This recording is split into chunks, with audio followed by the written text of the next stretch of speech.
പ്രഭ ചേച്ചി ഞാൻ ഇറങ്ങിക്കോ, വീട്ടിൽ കാണാം. സിസ്റ്ററിന്റെ റൂംമേറ്റിനെ ഈടായിട്ട് എന്തൊക്കെയോ ഒരു മാറ്റം ഉണ്ടല്ലോ, ശ്രദ്ധിച്ചായിരുന്നു? അനു അവളൊരു പയ്യനുമായിട്ട് ഇഷ്ടത്തില്ല.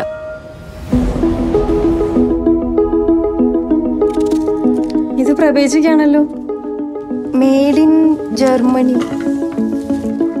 പ്രഭ ചേച്ചിയുടെ ഹസ്ബൻഡ് എവിടെയല്ലേ?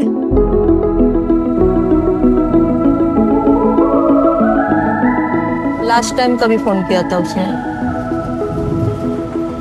1 साल से ऊपर हो गया.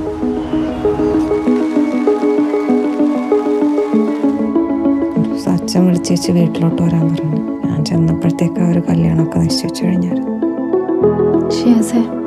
ഈ ഭാവിയെ പറ്റി ചിന്തിക്കാറുണ്ടോ?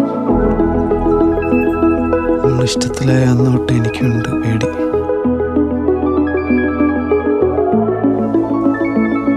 ഒട്ടും അറിയാത്ത ഒരാളെ എങ്ങനെ കല്യാണം കഴിക്കുക?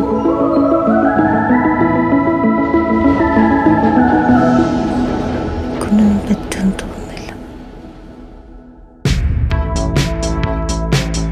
അതിനെൻ്റെ മോനെ രാത്രി വരെ കാത്തിരിക്കേണ്ടി വരും.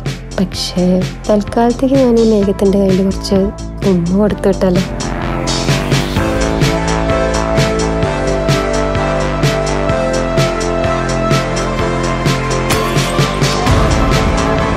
ഒരു 15 വർഷമൊക്കെ കഴിഞ്ഞ് എൻ്റെ ലൈഫ് എങ്ങനെയായിരിക്കും അങ്ങനെയൊക്കെ.